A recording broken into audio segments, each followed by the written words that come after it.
Tout de suite, c'est Elisabeth Lévy. 5h-10h, le Grand Matin Sud Radio. Bonjour Elisabeth, bienvenue. Bonjour.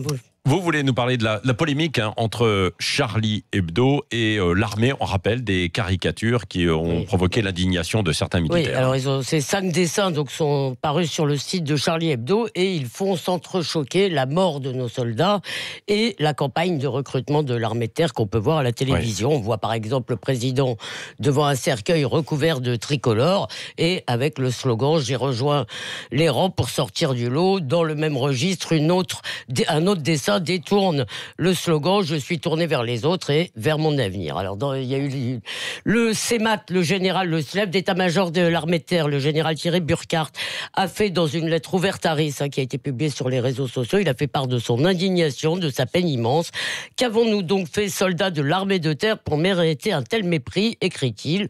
Selon Le Monde, une famille aurait décidé de porter plainte.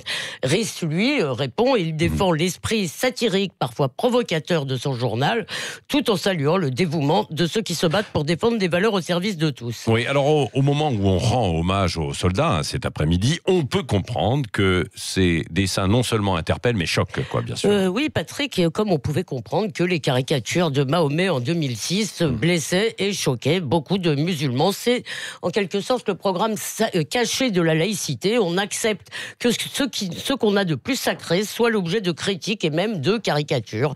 Alors pour beaucoup de musulmans, le sacré, c'est le prophète. Pour l'ensemble des Français, c'est évidemment le sacrifice de ces jeunes gens qui ravivent la dimension sacrée de la nation. D'ailleurs, c'est la même racine, sacrifice et sacré.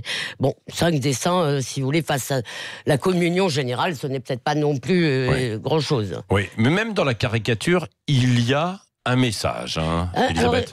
Alors, il reste à savoir lequel, parce que, à mon sens, ces dessins, ils ne se moquent pas de nos soldats, ils se moquent de l'optimisme des communicants, du côté glamour et bien léché de la campagne de recrutement où la guerre ressemble à une aventure en terre inconnue. Mais je voudrais dire une chose plus sérieuse. Pourquoi est-ce que nos soldats sont là-bas ?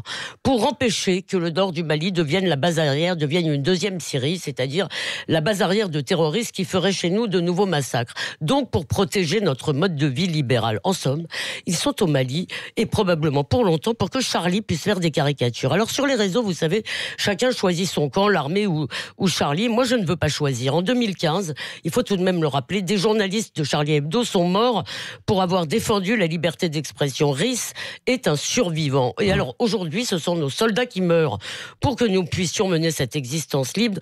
Donc dans le fond, il y a une fraternité paradoxale, si vous voulez, qui lie nos héros militaires aux dessinateurs et aux journalistes. Et pour moi, ce sont deux faces de la France, et vous savez, c'est une vieille histoire, en fait.